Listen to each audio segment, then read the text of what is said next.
Hola querida audiencia y bienvenidos a Apologética con Marta. Mediante los evangelios de Mateo, Marcos, Lucas y Juan, conocemos sobre la deidad de Jesús, sobre su muerte y sobre su resurrección. En esos testimonios podemos capturar cómo Jesús, quien es Dios, interactuó con las personas que lo rodeaban. Él los instruyó sobre su deidad y sobre su humanidad. Jesús no solo mostró su poder sobre la muerte al él resucitar, sino que también los instruyó sobre cuál era el verdadero significado de su muerte y de la resurrección. Su muerte fue para el perdón de los pecados de toda la humanidad, y toda persona es libre de aceptar ese regalo de perdón o de rechazarlo. Su resurrección probó que solo Él tiene el poder de otorgar la vida eterna a toda persona que coloca su fe en Él como Dios y Salvador. Luego de la resurrección, Jesús ascendió al cielo. Sin embargo, aunque en el Nuevo Testamento tenemos la presencia de Cristo entre la humanidad, desde que Cristo tomó forma humana en la encarnación hasta que Él ascendió al cielo, es en el Antiguo Testamento en donde podemos encontrar otros momentos en que Cristo se le apareció a personas, y estas apariciones de Dios se le conocen como cristofanías. Hoy vamos a estudiar sobre algunas de estas cristofanías en el Antiguo Testamento. Antes que nada, tenemos que recordar que Dios es tres personas en una sola deidad. Dios es una Trinidad en donde el Padre, el Hijo y el Espíritu Santo son una sola deidad, y su diferencia solo radica en la función que llevan a cabo.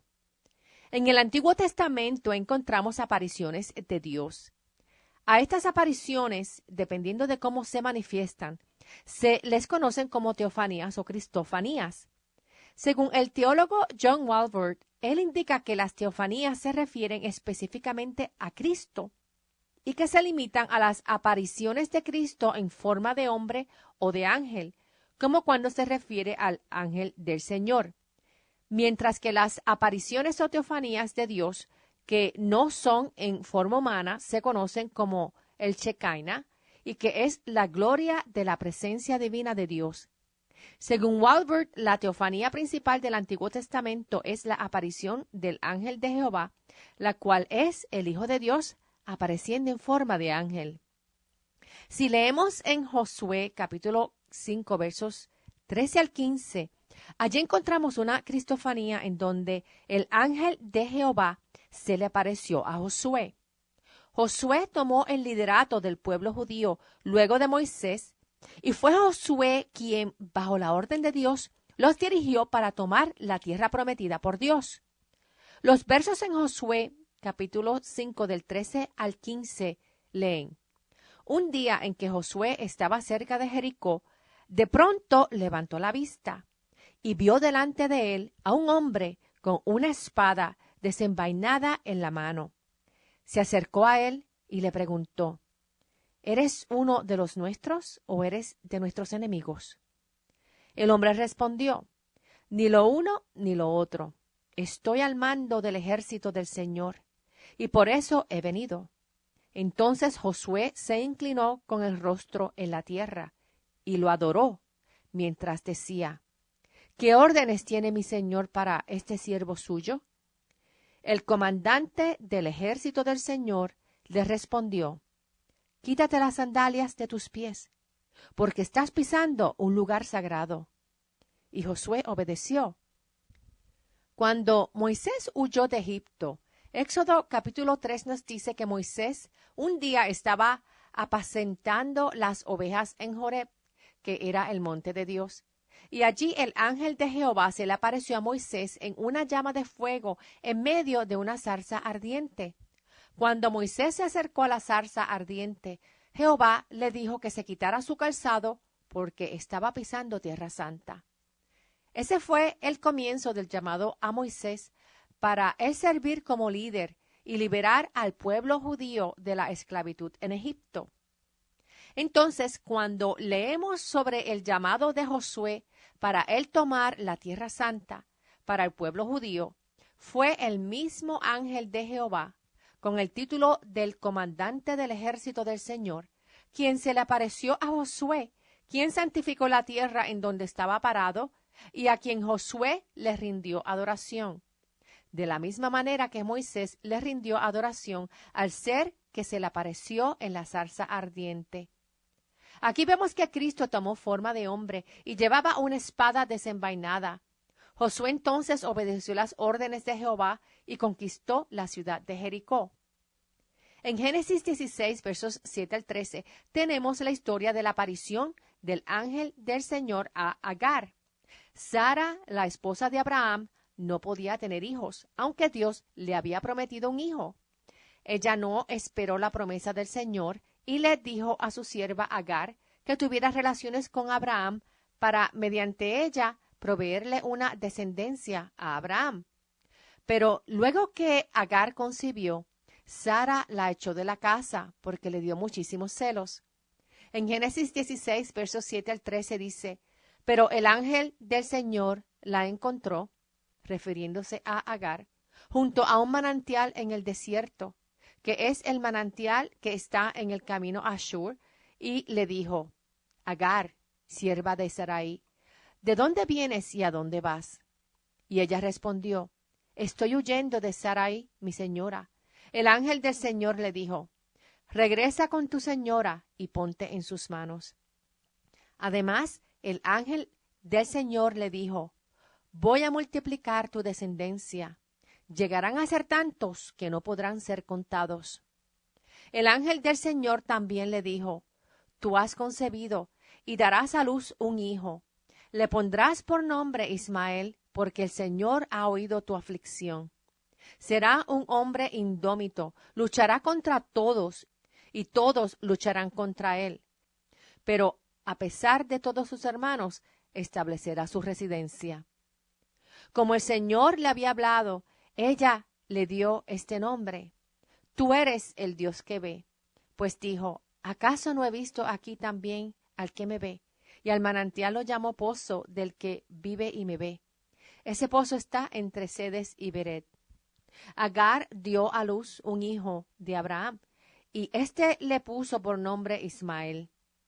Abraham tenía 86 años de edad cuando Agar dio a luz a Ismael.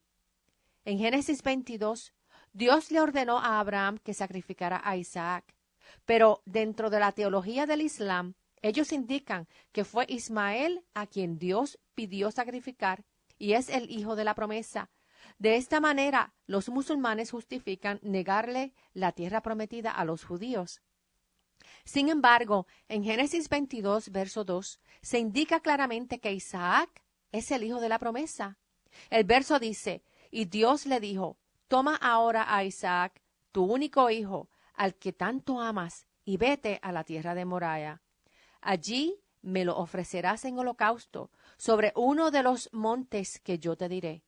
Abraham obedeció, pero al momento de sacrificarlo, el ángel de Jehová le dio voces desde el cielo indicando que no lo sacrificara, ya que había mostrado su fe en Dios, y Dios le proveyó un carnero para que fuese sacrificado en holocausto en lugar de Isaac.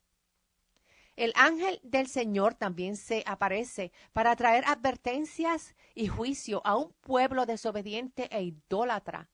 En Jueces capítulo 2 vemos que el ángel de Jehová se le apareció a los israelitas en Boquín con un mensaje de juicio. Leamos Jueces 2, versos 1 al 5 y dice, el ángel del Señor fue de Gilgal a Boquín y les dijo a los israelitas, yo los liberé de Egipto y los llevé a la tierra que prometí dar a sus antepasados, cuando les dije, nunca anularé mi pacto con ustedes, mientras no hagan pacto con los que habitan en esta tierra, gente que tiene altares que ustedes deben destruir. Pero ustedes no me hicieron caso. ¿Por qué no lo han hecho? Por lo tanto, escúchenme bien, no voy a expulsar de estas tierras a sus habitantes, sino que ellos serán para ustedes como azotes en los costados, y sus dioses los confundirán. Cuando el ángel del Señor dijo esto a los israelitas, ellos se echaron a llorar con fuerte voz. Por eso a ese lugar lo llamaron Boquín y allí ofrecieron sacrificios al Señor. En Génesis 32 nos encontramos con la historia de Jacob en Peniel y su lucha con el ángel a quien Jacob llamó Dios. En Génesis 32, versos 22 al 30, dicen: Pero esa misma noche se levantó, tomó a sus 2 mujeres, sus 2 siervas y sus 11 hijos, y cruzó el vado de Jaboc. Los tomó y los hizo cruzar el arroyo con todas sus posesiones, de modo que Jacob se quedó solo, y un hombre luchó con él hasta la salida del sol. Pero cuando ese hombre vio que no podía vencerlo, lo golpeó en la coyuntura de su muslo. Y en la lucha el muslo de Jacob se descoyuntó. El hombre dijo: Déjame ir porque ya está saliendo el sol. Pero Jacob le respondió: No te dejaré ir si no me bendices. Aquel hombre le dijo: ¿Cuál es tu nombre? Y él respondió: Jacob. Y el hombre le dijo: Tu nombre ya no será Jacob, sino Israel, porque has luchado con Dios y con los hombres y has vencido. Entonces Jacob le preguntó: Ahora hazme saber tu nombre.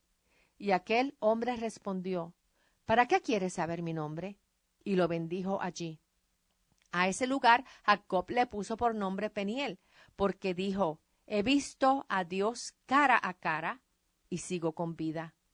Fíjate que fue el mismo hombre con quien Jacob luchó que, número 1, le cambió el nombre de Jacob a Israel, Israel siendo el nombre del pueblo que Dios escogió para sí.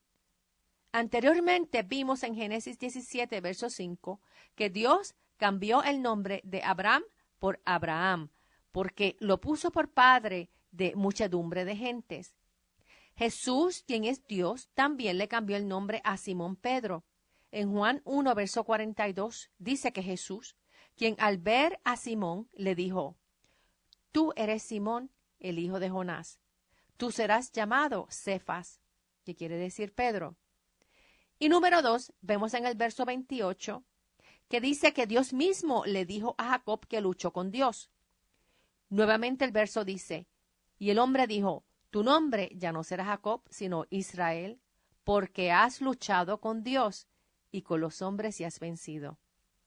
El mismo Jacob reconoció que había visto a Dios cara a cara y seguía con vida.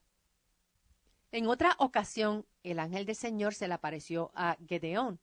En Jueces capítulo 6, versos 11 a 24, la historia nos dice: Entonces el ángel del Señor vino a Ofrá y se sentó debajo de una encina, que era propiedad de Joás, el abiezerita. En ese momento, Gedeón, el hijo de Joás, estaba en el lagar sacudiendo el trigo para esconderlo de los madianitas. Y el ángel del Señor se le apareció y le dijo: El Señor está contigo, porque eres un hombre valiente y aguerrido. Y Gedeón le respondió: Señor mío, si el Señor está con nosotros, ¿cómo es que nos ha sobrevenido todo este mal? ¿Dónde están las maravillas que nuestros padres nos contaron cuando nos decían que el Señor los había sacado de Egipto? Pero ahora resulta que el Señor nos ha desamparado y que nos ha entregado en manos de los madianitas. El Señor lo miró fijamente y le dijo: Con esa misma fuerza que demuestras, vas a salvar a Israel del poder de los madianitas.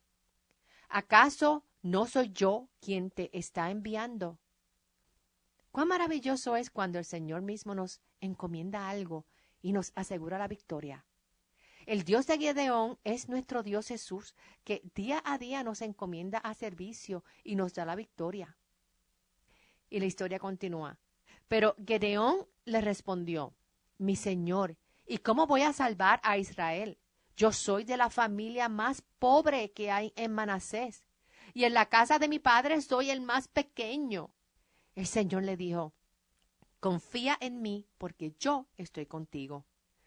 Tú derrotarás a los madianitas como si se tratara de un solo hombre. Pero Gedeón respondió: Si en verdad cuento con tu favor, yo te ruego que me des una señal clara de que has hablado conmigo. Por favor, no te muevas de aquí hasta que yo vuelva y te presente la ofrenda que tengo para ti. Aun cuando las dudas de Gedeón fueron muy fuertes, Dios fue paciente con él. Y el Señor le respondió, esperaré a que vuelvas.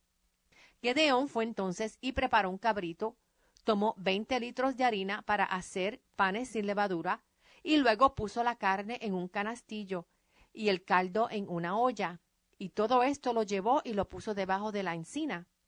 Allí el ángel de Dios le dijo, toma la carne y los panes sin levadura, y ponlos sobre la peña, y sobre ella derrama el caldo. Gedeón lo hizo así. Entonces el ángel del Señor extendió el bastón que tenía en la mano, y con la punta tocó la carne y los panes sin levadura. Al instante brotó fuego de la peña, y consumió la carne y los panes sin levadura, y el ángel del Señor desapareció de su vista. Gedeón comprendió que había visto al ángel del Señor y exclamó, ¡ay, mi Señor y Dios, que he visto a tu ángel cara a cara! Pero el Señor le dijo, la paz sea contigo, no tengas miedo, que no vas a morir. Allí Gedeón edificó un altar al Señor y lo llamó, el Señor es la paz. Y hasta el día de hoy este altar puede verse en Ofrá de los Abiezeritas. En el Antiguo Testamento, Dios se dio a conocer a la humanidad de muchas maneras. Dios se le apareció a Abraham, a Isaac y a Jacob. Dios se le apareció a Moisés y él estuvo 40 años en el desierto con los israelitas en un pilar de fuego y en una nube, y su presencia ocupó el templo que ellos habían construido según las instrucciones que Dios le dio a Moisés. Dios se le apareció a Agar y a Gedeón y a muchos otros, y sus historias están documentadas en el Antiguo Testamento. Todas estas historias proclaman la existencia de Dios Padre, Hijo y el Espíritu Santo, y su actividad en la vida de las personas mencionadas. En las historias conocemos de Dios quien se apareció y quien llevó a cabo milagros y señales para demostrar su poder y su gloria. Sus mensajes llamaron a personas y pueblos a llevar conquistas para la toma de la tierra prometida y la expulsión de naciones paganas y pecaminosas. Los mensajes son un llamado al sacrificio, a la obediencia, a la santificación, al arrepentimiento, a la fidelidad, a la confianza y a la restauración. Los mensajes de juicio establecen claramente la causa del juicio. Y de la misma manera que naciones idólatras y malvadas fueron juzgadas, de la misma manera el pueblo elegido de Israel fue juzgado por caer en la misma desobediencia y el mismo pecado. El ángel del Señor llamó a personas fuertes y a personas débiles a practicar la misma obediencia hacia él. El ángel del Señor restauró a aquellos desamparados y débiles con su merced y con su gracia. El ángel del Señor guió el camino en el pasado, y el ángel del Señor, quien tomó permanentemente forma humana en la encarnación en Jesucristo, prometió regresar y ser nuestro líder y ser nuestro Rey eterno. Las profecías que recibimos en la revelación del Antiguo Testamento han sido originadas por Dios. Unas se han cumplido, otras se cumplirán en el futuro. Y podemos estar seguros de que de la misma manera que Dios caminó en el pasado, Dios animó, Dios dirigió, Dios fortaleció, Dios reafirmó y Dios aseguró a aquellos en estas historias del Antiguo Testamento de las victorias a tener y de las profecías a cumplirse.